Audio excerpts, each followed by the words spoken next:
So thanks for having me. It always seems funny because like my kids joke, I got this award from the Queen for being a geek, and so I am kind of geeky, but my very first job was actually on the Savoy line, and I spent a lot of my life in the meat industry.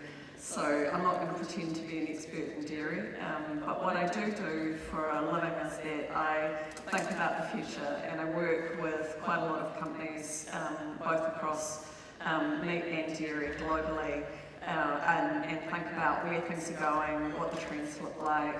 So today I'm just going to focus on a couple of things. My idea is to go through this as fast as I possibly can so that we can have some questions and maybe a tiny bit of discussion. And I'm leaving at about 1 o'clock, so I'm really happy for anyone who doesn't get a chance to ask a question, come and bail me out. As you're around here, I'll tell you I'm like super friendly. I really support what Jim said this morning.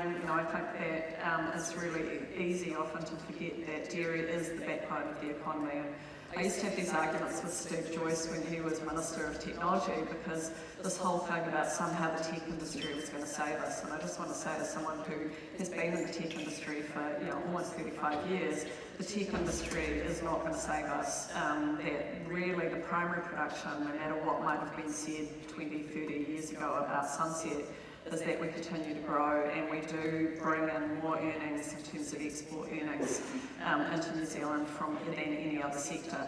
And I just think it's worth remembering that. And we have these odd little dips, but you can see here again, like our top export as a country still remains milk, and then butter gets a little look in the top sort of 5 as well. And then, of course, our markets have changed, and I was thinking about when Jim was talking about, I know the meat industry had the same thing. Like, I remember my grandfather ran a meat company, and just the absolute sort of stomach sinking when we knew that we had to compete without subsidies. But it's actually been probably the best thing we've ever done, because as New Zealand industry, we continue to think about what's ahead of us, how do we beat the world. And so the things that I want to talk about is a lot of what I sit around and think about. I'm motivated by 2 things. One is how do we get a better return to the farmer, and then the other one is how do we do better as a country. And so the sort of things I'm going to talk about as headwinds, I'm going to talk to you at the end about where the opportunities are as well. So, we've grown a lot on the back of China, and so if you think about this one back here, our primary export market is China, and it's the same in the meat industry. And a lot of what has grown growth in China has been their birth rate. And so that might seem a bit funny, because we know that they've had this mostly one-child policy. They've loosened that up quite a bit. But their birth rate, just because of the sheer volume of how many people there are in China, has driven consumption. And what is interesting also is that because they did have the one-child policy, what's happened is, compared to many other countries where if you have lots of children, what you do is that your wealth is delayed until, and some of you will know what this is like, you really spend a lot of money raising those children. If you only have one child, what you do, whether you mean to or not, is you put all your resources into that child. And particularly if you're in a kind of a country where your future economics depend on that child's income. Does this make sense? So we have national super, all of us know we're not going to be able to afford to live on that, and we're making other plans, right? But if you live in a country where there is no superannuation and there is no social support for you, you put every bit of effort that you can into that child to be as rich as that child can possibly be in the future, because you are dependent on their income when you get old, as well as all the other emotional reasons that you have for wanting your child to do well. And so we've done very well on the back of that. We've sold our infant formula and other things as a way of increasing the economic prosperity of that family. Does that make sense? And what we've seen is that we've seen China's growth in population peak. And what we have to expect at the same time is the growth in their middle class has probably peaked now as well. And interestingly, the country that is taking over is India, and India's dairy production is growing much, much faster than anyone else's, and has been now for about 10 years. So if you've heard me talk before, I regularly do reference the growth in dairy production in India, but on top of that, what we're seeing now is that that's where the biggest growth in terms of the general Asian region, that's where population growth is coming from, and that's where we should expect to see decline declining demand in China over time and a massive increase in demand out of India.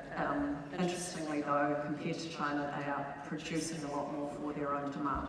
So we just need to keep an eye on this. It's not going to happen tomorrow, but certainly it's going to happen over the next 10 years.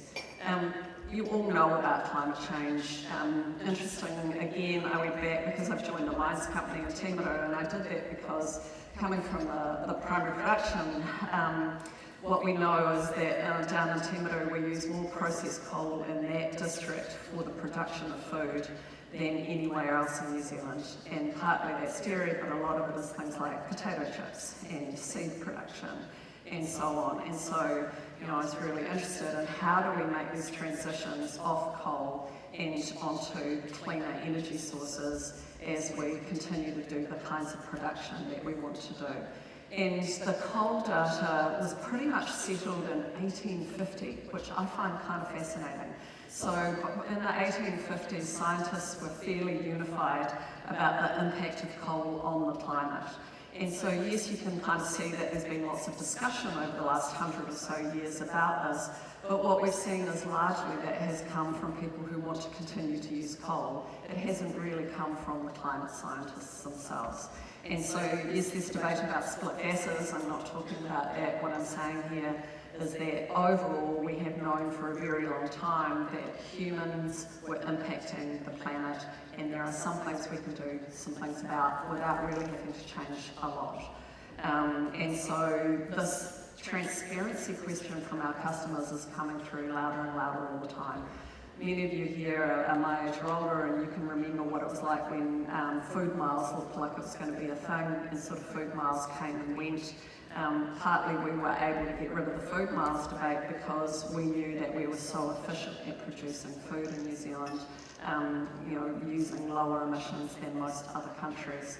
But what we're seeing now is this real push for transparency and push for, you know, not just have you measured it, but really truly what are you doing to reduce gross emissions? And I'm with, probably all of you in the room would agree that planting more pine trees is not what we want. You know, we don't want to see productive land converted to pine. What we do want to see is how do we continue to run the businesses we run and run them in a way that has the minimum impact on the planet. And of course, you know, I'm on the board of Atkins Ranch. Our farms are largely from Wairoa down to Masterton, so we were probably disproportionately hit by these latest weather events. And so climate change is well on our minds and on the minds of our farmers because they're grappling with it.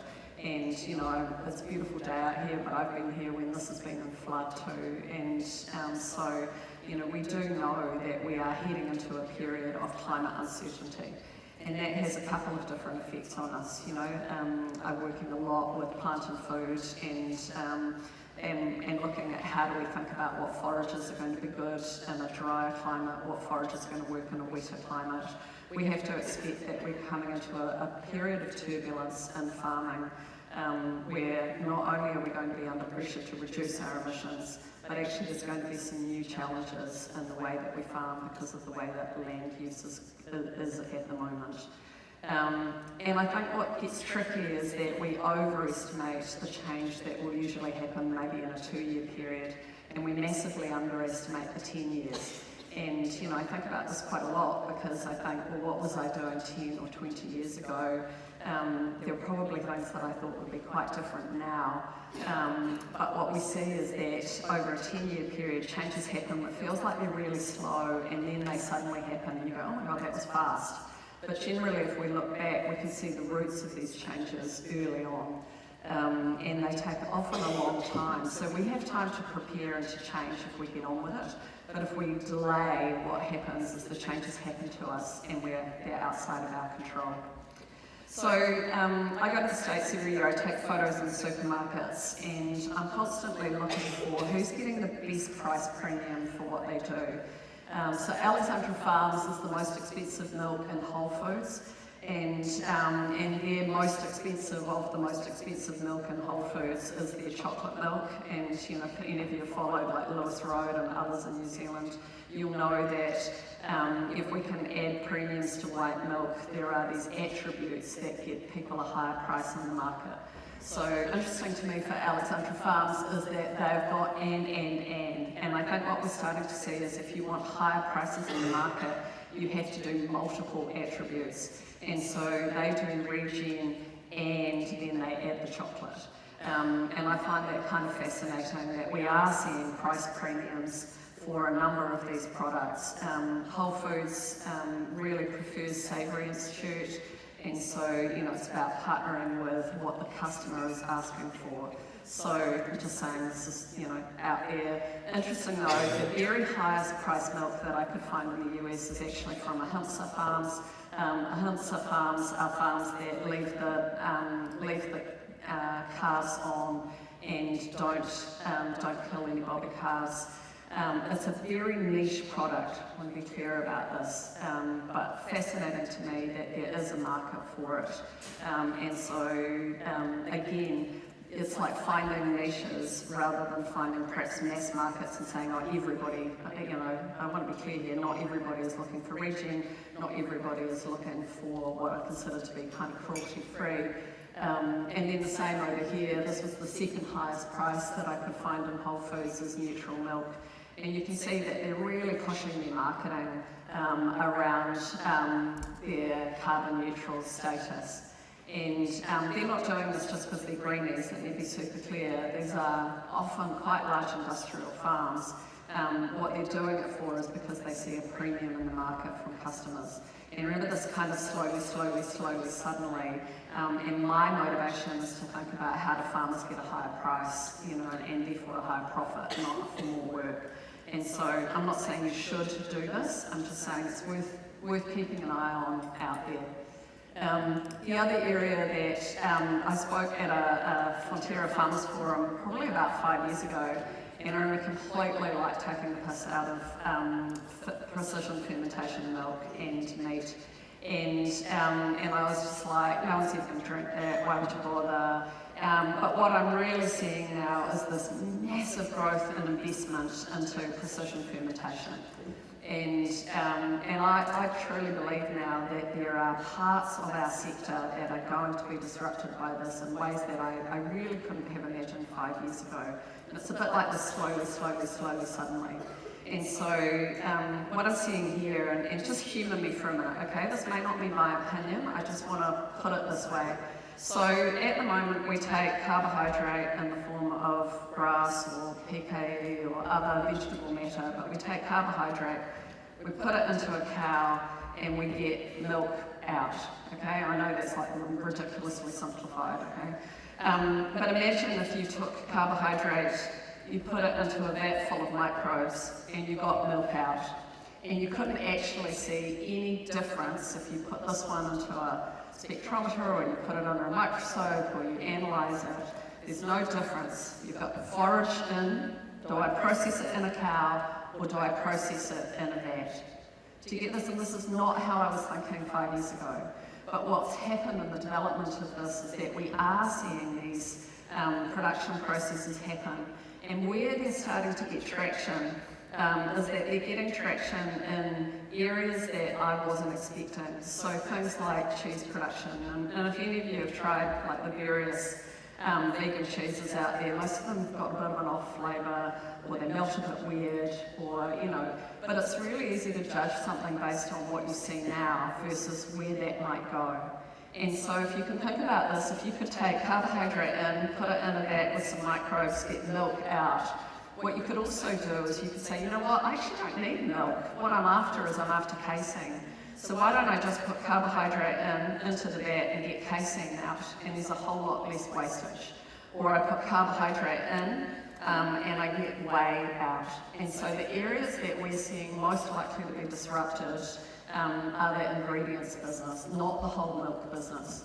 This is a bit tricky though, because we do get a lot of ingredients out of our whole milk.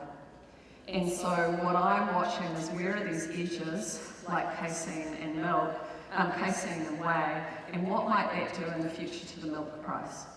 Okay, now I don't have an opinion on that, I'm just curious about it. And so what we're seeing here is this real move away from, being able to just make like cheese out of cashew milk or whatever, into making cheese out of what is bioidentical to milk.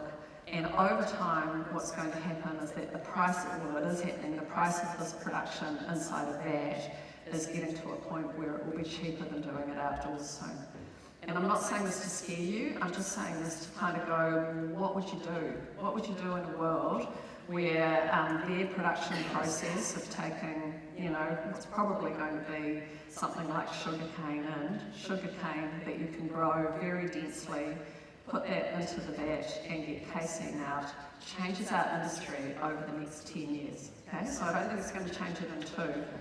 The other thing that we're seeing is that we're seeing quite a lot of production of very specific milk proteins. So as I mentioned, and one of the ones that we're seeing really kind of take off at the moment is the development of milk fat.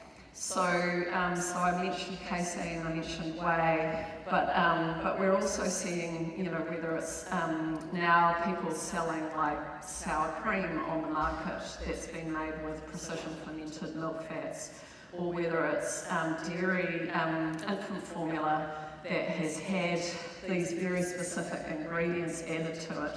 So if you think at the moment, when we make infant formula from cow's milk, it's designed for cows, and we put a whole lot of additives in it to make it more like human milk, including the fat content and the vitamins and all of those things.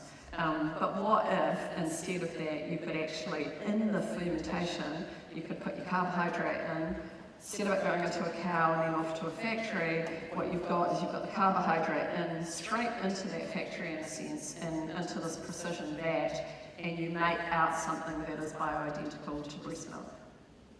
Now that is coming, and it's not only coming, but it's already commercially available in a number of markets. And so one of the things, if you think about geopolitics, is that Singapore is a very small country, and Singapore several years ago decided to do a national food strategy, and they wanted to be completely independent for food production. And they could do that just fine for vegetable products, but they don't have enough land to graze animals. And so what that did is it led them to be the first country in the world that said that you can sell this stuff on the open market. So in Singapore, you are licensed to be able to sell breast milk formula alternatives that have been made in the vat here instead of being made in the cow with all the other additives to it. And so what we can see is that it's commercially available, people are buying it.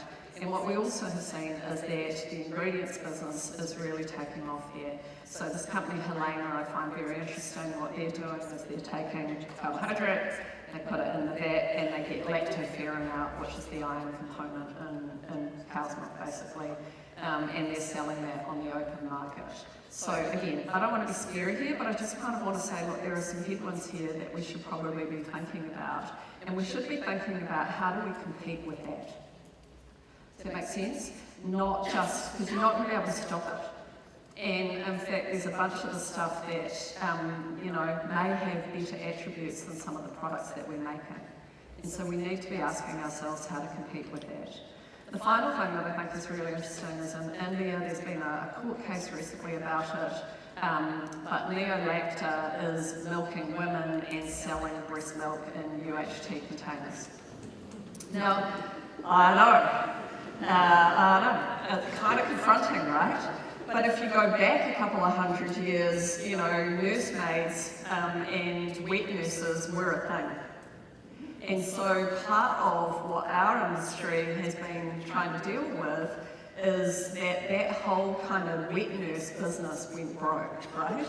And so, we've got a nice big gap in the formula market because that kind of no longer was like economically viable or socially acceptable. But what if you think about, you can't separate this, we think about the rise of surrogacy, right? We think about the rise of what is, can I go, if you've read the stories about Ukraine, there are all these women in Ukraine who are surrogates for people who've been stuck with their babies that they weren't planning to have, but basically their wombs were rented out. Now, you didn't think you were coming to a conversation on womb renting, right? But I think what happens is that these business models change over time and we don't necessarily see them. So I'm very curious about where this is going to go. You know, and I'm not saying that there's going to be like a mass market for women hooked up to milking machines, and I'm certainly not, well, too old, thank God. But you know, but you can see how these dynamics might change what's available in the market. But what it does do is it opens up even more market for this bioidentical milk, where instead of making formula, what we do is we just make milk in this vat, and breast milk being made in these vats is becoming more and more commercially viable. So, so what do you do with that? Well, for me, I think one of the really interesting areas that we have is we have the real ability to produce what I call artisan milk at scale in New Zealand. So, you know, we have, if this kind of world, you know, we could kind of poke at it, we could try and get them to not call it milk, or we could like say you have to spell it with a Y or whatever. Like that makes us feel good, you know, we feel happy like sticking it to the vegans, right? But nobody bought oat milk by accident. You know, nobody bought dairy-free cheese by accident. So we could really waste a lot of our effort trying to stop this stuff. Well, what we could do is go over here and go, well, what are the attributes that we have? You know, grass-fed, animal welfare, open country, caring for the country, caring for our farmers and the country, caring for the communities. And I think that we should really be taking some time to stop and think about what are the attributes that we can double down on that make us different from this high-tech new world. And I don't mean that we have to become Luddites with it, let me be super clear here. But we are going to have to think about how we compete in a world where our product can be made better and cheaper in a different way. And so you can see here that, you know, sustainable milk, local milk, we can think about whether we play in the organic space. I'm not saying you should or shouldn't, I want to be super clear here. What I want you to do is stop and have a think about, if you can't make the best milk at the cheapest price, how do you play? And you play by making the benefits that you already have, the naturalness, but it also means that you're going to have to double down on animal welfare in a way that we may not have in the past. And some of that, as you know, we're doing what we can around the bobby industry, coming from the meat industry. And Chris and I were just talking before, we've been talking for years about how do we get better integrated. And I think we really have to have that conversation about how we integrate dairy and beef much more closely than we have. And I know a number of you will be beef farmers as well, or breeders, whatever. But we have to get that integration, and it may mean changing cultures, you know. New Zealanders aren't big on veal. My grandmother ate veal, we eat veal at home, but it's not a big market, and even globally it's not a big market. So there's a lot of work to try and change that. So the kinds of things I just want to leave you with, I suppose, is to be curious and to think about what your real advantages are and how to double down on those advantages in a world where there is a lot of change coming in the next 10. It's not going to come in the next 2, to be super clear. But the good thing then is that we get to be ahead of that curve, and it's curiosity that will help to save us. And I come back to we are, you know, this is the backbone of our economy. It has to win. You can produce milk at scale in New Zealand, and we need to be thinking about what might artisan at scale mean, and what are the attributes that our customers are going to want, particularly if the ingredients business and the market for some of our products is going to be quite disrupted in the next 10 years. So I'm going to leave it there because I do want to do a couple of questions. But yeah, let's do some questions. Beautiful, nice work. I told you she was good. Look, if anyone has got any questions for Melissa, we've got 3 microphones that are now making their way around the room. I know that definitely got me thinking, and I felt the whole room kind of doing it. It was horrible, actually. Go on, you're allowed to argue with me too. I'm not saying I'm right. Yeah. Hey. You talk about us adding attributes to our milk to make it more profitable, but isn't that really something that's more the Frontiera and their kind of department, unless we decide to go down the route of actually cutting out the middleman and supplying milk directly to the public? Yeah. I think that's a great question. You know, we see this in the meat industry as well, where there are different models. You know, so Atkins, which I'm on, we do what's called toll processing. So our farmers actually own their animal all the way through the process, and we pay the processor to kill for us. And then we export it to the US, and we get the highest price for our skins, for our all of our runners, you know, all the internal organs and everything, and for our meat. And so, yes, for some people they may choose to do a different model, right? So, and I get that that's not viable for everybody, but for some people they may decide to go direct, or they may decide to go through other co-ops, or they may decide to set something else up in the future. And I do get, you know, we're an export business, so the sell direct to customer, it's a tiny bit, is it something like 5% of our milk? You know, it's a really small bit. So, so you have to think for you, like, where's the best for our business? But as well as that, I would say that, you know, you have influence over the Fonterras and so on. You know, you are able to stand, you are able to get involved. And I know, because I was on a call yesterday with them, you know, I know Fonterra is thinking about this and thinking about how do they do innovation. So, you know, I'm not one of those people who goes, oh, you're a terrible industry and you're not going fast enough. I think this is hard to figure out, and we've got some really good brains on trying to figure it out. But we also have to look at our own individual businesses and go, well, you know, it's a choice. Would I rather now make more milk, or would I rather make less at a higher price, and how do I juggle that? You know, and I know all businesses are asking that, it's not just dairy. So, yeah, I can stand up here and go, it's simple, but it's really not. Really get that it's not. Yeah. Frank, you've got a question there?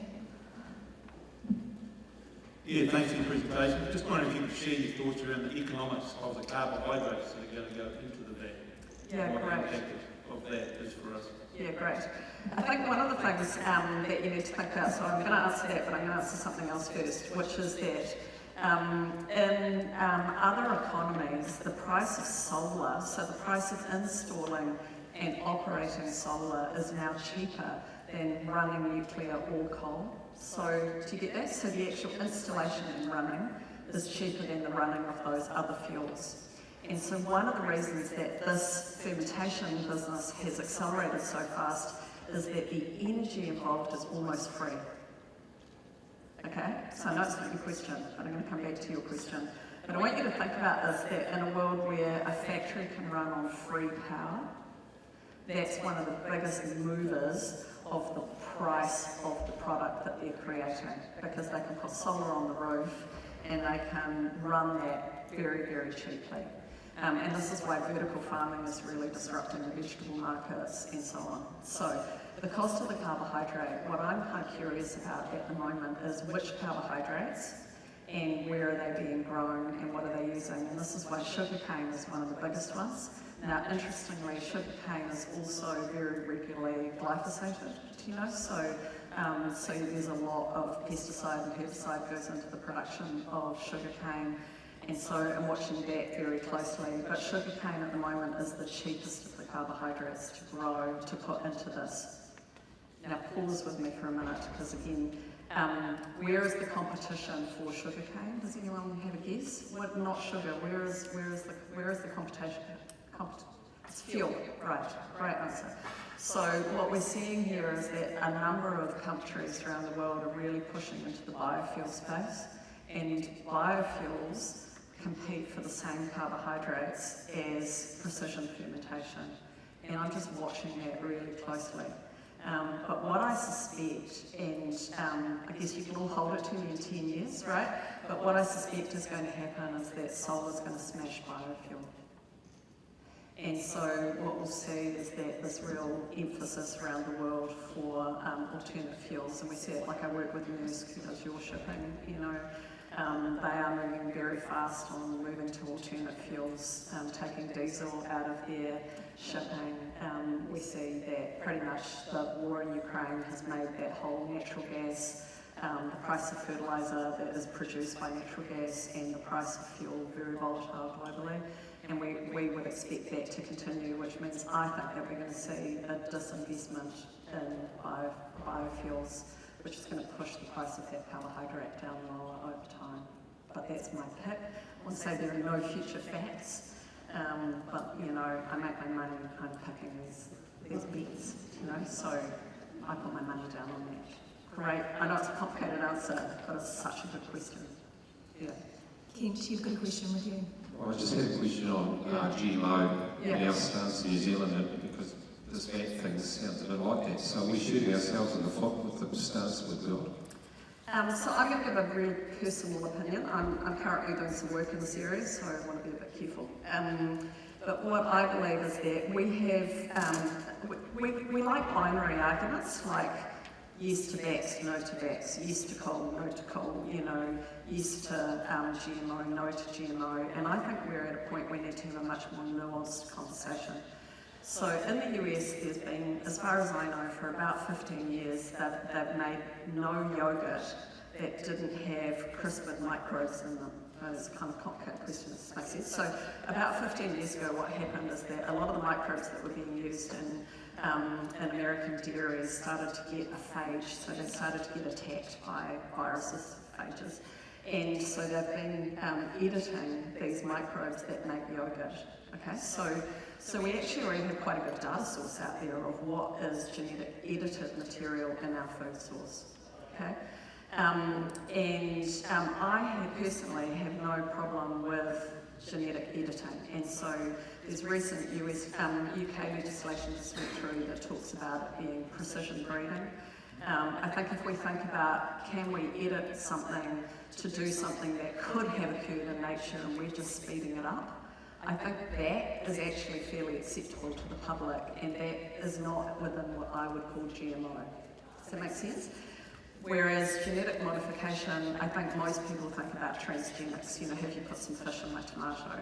And I think a discussion around that, our customers are not very enthusiastic about that.